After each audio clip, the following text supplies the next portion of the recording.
Hi, Nina. Welcome to the podcast. Hi, Adrian. Thank you for inviting me. To start off, could you give a quick introduction for our listeners about yourself and what you do? Sure. So, my name is Nina Bhaskar, and I currently head HR for Coco Vision for Southeast Asia market. We are a soft contact lens company and also leaders in myopia management. And I've been in HR for more than a decade now, and I've worked across multiple industries from banking to medical devices to media and advertising. And I'm also a certified coach. Nice. And I also want to add you are also an MC and a model as well, but we'll touch on that at a later stage of the podcast. Firstly, I'd like to jump on and really the key theme of today's podcast episode is to touch on the different industries that you have worked in before. Because I would reckon many of our listeners may also have done a fair share of that, or perhaps will be looking at the possibility of moving across to different industries, even though they may want to remain in the same function. So could you break this down for us? So process-wise, technology-wise, what are some of the similarity and differences across the different businesses you were involved in? If I talk about similarities, I think process wise, technology wise, organizations look for automation. They look for simplification. They look for less reliance on operational work because the time that you save, the man hours, that could be used for upskilling of the staff. And at the end of the day, it's all about cost and time efficiency. So I think these are the key themes that stay when it comes to organizations. When it comes to differences, I think it's primarily around the company philosophy, right? That's how a company would choose a certain technology or do a certain process. Another thing would be around who's taking decisions in the organization. Many a times the decisions are driven by the US or some other market, and then that may not work for our region. So that's another difference that you see in organizations, who's driving the decisions and whether those decisions are really working in certain markets or not. Because some organizations go by one size fits all. Some organizations are quite sensitive about this is a different region, things are different here. We should be including the stakeholders from there and asking for feedback before we initiate any technological actions or add any processes. So I would say those are the key similarities or differences. And towards the and for when you move across different industries, especially for the new industries that you're hopping into, are there any surprising, pleasant surprise as well as perhaps some of the pivotal, challenging moment that actually came to mind? And how do you manage to navigate? I think the surprise is always culture. There's always something different and something new to learn when it comes to culture. And that includes people, that includes leaders, that includes process, that includes technology, ways of working, bottlenecks, approvals, authorizations, everything. I think something interesting is always culture for me. And something tough is around processes. So I've seen the larger the organization, more complex the processes are. And the leaner and nimble the organization is, less complicated the processes are because you don't need so many approvals. You don't have too many stakeholders involved in decision making. And another challenge is, of course, I think, especially as HR, I would say, is building that relationship with stakeholders. As a business partner, how do you build that trust, that relationship with the stakeholders? Because you're new, you can deliver, but at the same time, you're new to them and they don't know how much they can trust you, whether they can confide in you, whether you can deliver what they want. And at the same time, as an HR, I have to be fair to everybody. So that fine balance between making sure my stakeholders are happy with the support that I provide, but at the same time, I'm being impartial and fair to everybody in the organization. Let's deep dive into this building trust part because it really sounds very fascinating. Imagine a smaller businesses that you were in before versus the largest one that you have worked in. How would the approach in building trust differ? Could you give us some examples? I would say one mantra that I always remember, and this was told to me by one of our professors when I was doing my master's from Temple. He's a Mexican, and he said, first 6 months of your job, you don't say a no. Because then when you say a no, people will listen to you. So I think you don't have to be a yes person. But what he meant was when you're new, when you're building trust, if at the onset itself, if you say, no, I can't do this, people will back off. They won't trust you. They would think you're not approachable. So how do you find a midway? How do you make sure that they feel they're being listened to? You're there as a business partner or as a support to them, and you're there for them. But at the same time, if they're doing or saying something which is not aligned to what should be done, how do you put across your message that they feel that they're the ones who are taking decision, I would say. Allowing your stakeholders to be in the driver's seat, that is important because You're working with them and for them, finding your voice on the table. But then when you're finding your voice on the table, that means that they should be able to trust you and they should be willing to listen to you. So for that, it's very important that firstly, you are constantly available. Secondly, your advice is consistent with what you've been doing from the beginning. And lastly, you build yourself a credible reputation in the organization of somebody being impartial, somebody being fair, somebody being approachable, and somebody who's solution focused versus a no person. I really like what the professors say. Reminded me of what my wife used to or constantly tell the friend that I don't usually get angry or show my temper in front of the kids, but when I do, they really listen because I seldom do that. And that irregularity actually knocks in the emphasis or the importance of why that significant come about. So, moving on to some of the other experience that you have gone through, I do understand one of your role was actually based in Thailand. And this happened soon after you actually gave birth to your daughter. And interestingly, for most new mothers, they will go in the direction of, oh, okay, I have a kid now. I will just taper off. I'll just work my, or rather adjust my work around my kid. But in your case, you actually made the opposite move in which you actually took on the role. You move on to Thailand. And of course, that was really very early, right after you have your kid. What actually drove that decision of yours? What were some consideration factors back then? I took that decision when my daughter was 18 months, 1.5 months old. And I took a sabbatical from work for 1.5 months to look after her. But somebody who's constantly worked, I worked for almost 21, 22 years of my life now. I don't look that. So I think after 1.5 years, I wanted to get back into workforce. I was in touch with what was happening in the market, and my plan was never to be out of job or out of market. But I wanted to give some time to my daughter, which I did. I was completely dedicated to her for those 1.5 years. And then I felt that it's time for me to start looking out for roles. And this role just happened. One of the managing directors for the Singapore market had worked with me before in Experian when I was working with Experian, and she knew me. So she reached out and she said, hey, we're looking for somebody to head HR for this Southeast Asia region. Would you be willing? And because I had done some bit of startup work in India and I had an idea about what happens in a startup, I decided to give it a shot. Now, at that point of time, it wasn't clear whether the role was going to be in Singapore or Thailand, but I liked the fact of moving to Thailand because it was an international assignment. It was a country where I did not know the language. So it was a great way to challenge myself to something new, but at the same time contribute and bring all the experiences and learnings that I had from my previous role into the startup mode. And I have to say that kudos to my daughter. I felt confident that she will be able to manage without me being on site.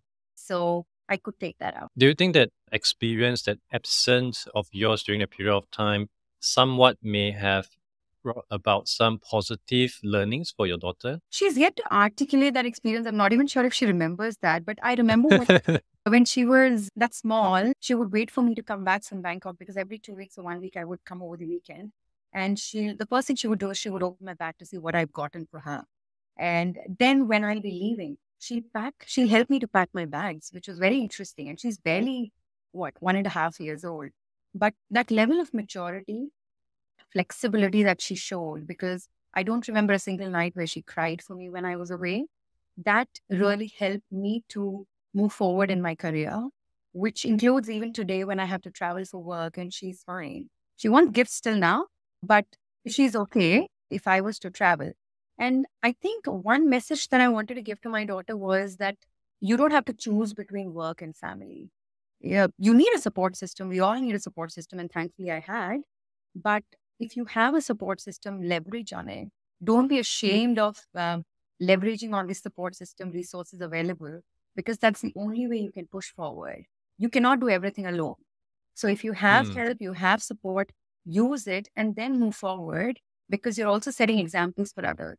And I wanted to make sure that never in my life I tell my daughter that I lost an opportunity because of you. Because as parents, sometimes we do this. I sacrificed because of you. Yeah, I to don't guilt want, trip them. yeah. So I don't want that moment to be there ever where I say that I missed out on something because of I think that's a very astute observation because I think parents tend to have this tendency as they grow older to guilt trip their kids to become more filial, to become the morph and the shape of whatever they have in mind. And obviously, like you said, if you have the support system, I think on the plus side, it also allow other people or part of your support system to actually step up, to really take on responsibility. As I've had this conversation with other people in different contexts, where by giving people accountability, they actually naturally will step up. It's not just a instance where, oh, only I can do it, no one else can do it.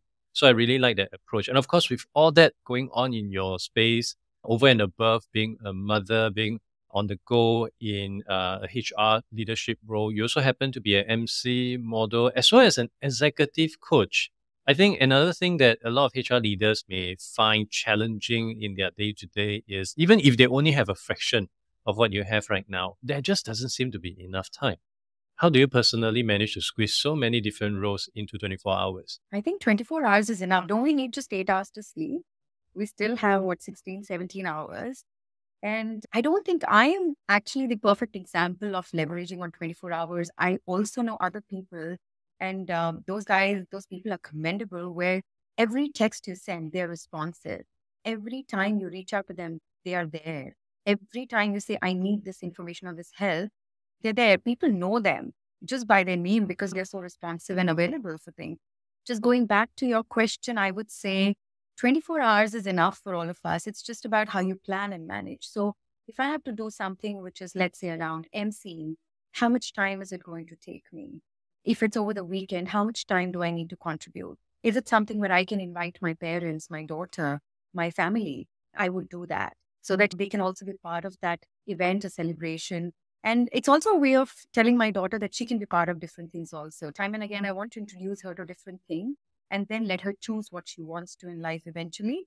But it's about figuring out if you want to spend time with family and also follow your passion, can you include them to be part of it, right? And how much time do you need to invest in it? If it's something that I need to do, for example, do something in the fashion industry or modeling. If I'm in India, Monday to Friday, I'll work and then I'll figure out something where over the weekend I'll go and get the other work done because it's part of my passion or hobby. And then I'll come back and I'll be on work again on Monday. I think easy as long as you're clear about firstly what you want, you're clear about how much time you can dedicate, and you're happy doing it. And that includes even the voluntary work that I do. So I make sure that I have marked my calendar. Even if it's a prayer, I mark my calendar that I have to pray at this time so that I stick to that routine and nobody takes away that time from me. And one of the things that we often talk about when it comes to work would be transferable skills. And a lot of things that you're doing, if one thing about it, some of them seems adjacent, some of them doesn't really seem that to be the case. Do you see any form of transferable skills that you have gotten throughout all these different roles that you have undertaken? For instance, had your work or experience in MC, modeling, coaching somehow help you in your HR work and vice versa? I think it just makes you a little bit more open to people, a little bit more approachable. As HR, you have to be in constant touch with people. You have to be good with communication skill. You have to make sure that your messaging is right. And when you're an MC or when you're a Toastmaster, again, you're working on those skills, honing those skills. So these are transferable skills, of course, to a degree. But I think what I would talk about, it's not related to work, but as character building, as a personality, you become more resilient. You become more flexible, adaptable. You become more respectful towards people. You also become more humble towards people because you see and work with so many people who are doing so much every day that you feel, oh, you've only possibly scratched the surface and not done enough. And also, it instills discipline. People may think that you are jotting down things in a calendar and you're living your life by a calendar, but you're actually sticking to a routine. You're sticking to a discipline.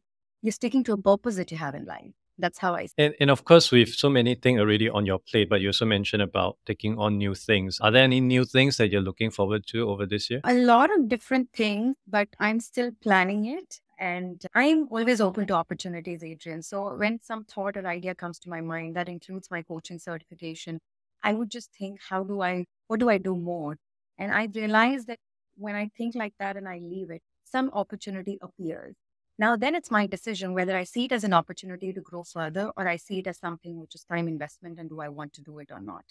I just go ahead with the mindset of being open to opportunities. And as they come, I just try to be a little judgmental and see how much can I do it, whether I can do it. And if I can't do my 100%, but I can do my 80%, I still try to push forward and do it because even if I fail, I'm still learning in that process. And being open to all these things, of course, will require one to have an active listening ear, which carry a fair bit, which means one has to carry a fair bit of empathy.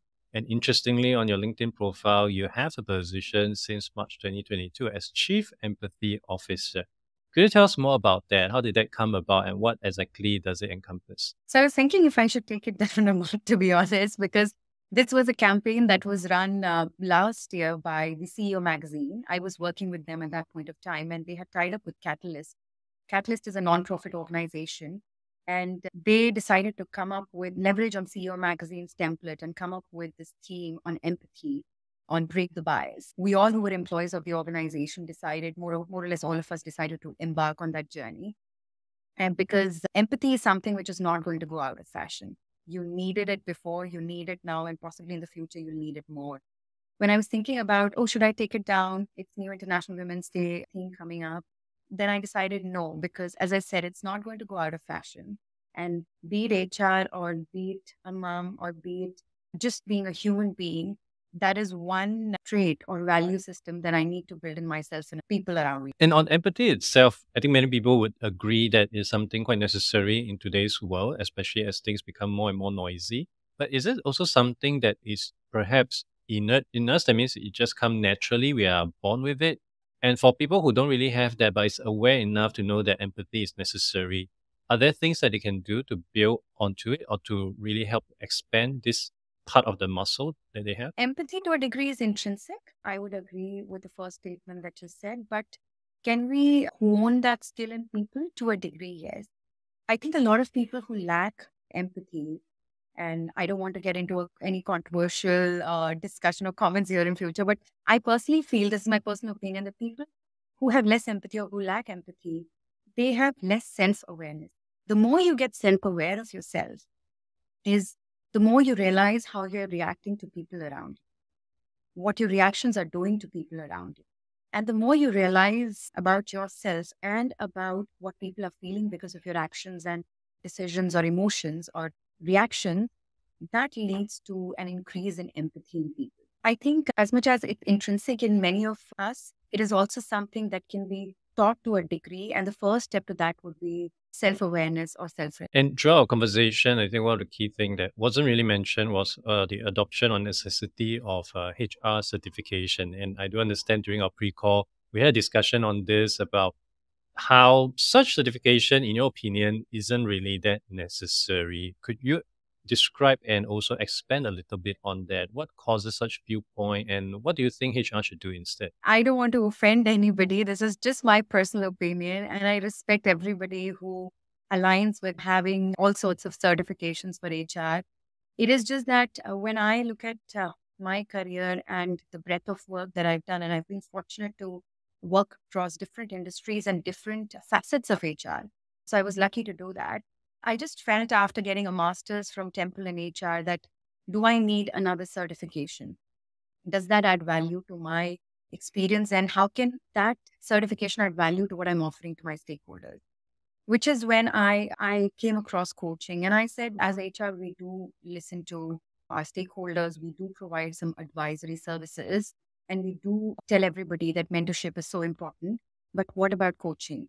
And the kind of world we are moving into, most of the organizations are looking to build a culture of coaching in the organization because that allows people that psychological safety, that agency of choice, and a very different culture that we all aspire to have in an organization. So I said, why not go for a coaching certification, which is an extension to what I've been doing.